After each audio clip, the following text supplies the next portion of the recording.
ঈদুল ফিতরকে সামনে রেখে জমে উঠেছে উত্তরবঙ্গের জেলা কুড়িগ্রামের বিভিন্ন এলাকার মার্কেট ও বিপণী বিতান। সকাল থেকে গভীর রাত পর্যন্ত কাপড়ের দোকানগুলোতে দেখা যাচ্ছে উপচে পড়া ভিড়। পরিবার পরিজন নিয়ে নতুন পোশাক কিনতে বাজারে ছুটছেন নানা শ্রেণী পেশার মানুষ। বিশেষ করে নারী ও শিশুদের পোশাকের দোকানগুলোতে সবচেয়ে বেশি চাপ লক্ষ্য করা যাচ্ছে। বাজার ঘুরে দেখা যায় থ্রি পিস, শাড়ি, পাঞ্জাবি, ফতুয়া ও শিশুদের নানা ডিজাইনের পোশাকে সাজানো দোকানগুলোতে ক্রেতাদের ভিড় সামলাতে হিমশিম খাচ্ছেন বিক্রেতারা। কোথাও চলছে মূল্য ছাড়, কোথাও আবার বিশেষ অফার। বিক্রেতারা বলছেন এবারের ঈদে অনেক লোকজন কেনাকাটা করতে আসছে, বেচাকেনাও খুব ভালো হচ্ছে।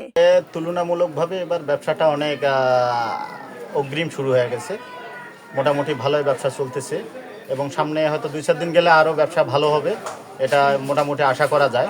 তবে এবার তুলনামূলকভাবে আসলে ছোট বাচ্চাদের পোশাকে একটু রেটটা অনেকটা চড়া, তবুও কেনাকাটা করতেছে সবাই। লোকজন মোটামুটি কেনার জন্য মার্কেটে আসছে। আশা করি ঈদের শেষ মুহূর্ত পর্যন্ত কেনাকাটা হবে প্রচুর, আর আলহামদুলিল্লাহ বেচাকেনা খুব ভালোই হচ্ছে। ক্রেতারা বলছেন ঈদের আনন্দ সবার সাথে ভাগাভাগি করতে প্রতি বছরই নতুন পোশাক কিনতে আসি। দাম মোটামুটি গত বছরের মতোই আছে, তবে বাচ্চাদের পোশাকের দাম একটু বেশি। আমরা এই ঈদের কেনাকাটার জন্য পরিবার সহ এখানে আছি কেনাকাটা করার জন্য। আমাদের মতো অনেকেই পরিবার সহ কেনাকাটার জন্য এখানে আসছেন এবং কিনতেছেন। আমরাও 2 দিন আগেও কিনছি, গতবারের চেয়েও কিন্তু দাম বেশি নয়, তুলনামূলকভাবে একই। সব মিলিয়ে ঈদকে ঘিরে কুড়িগ্রামের মার্কেটগুলোতে এখন উৎসবের আমেজ। কেনাকাটার এই ব্যস্ততায় প্রাণচাঞ্চল্যে ভরে উঠেছে পুরো শহর।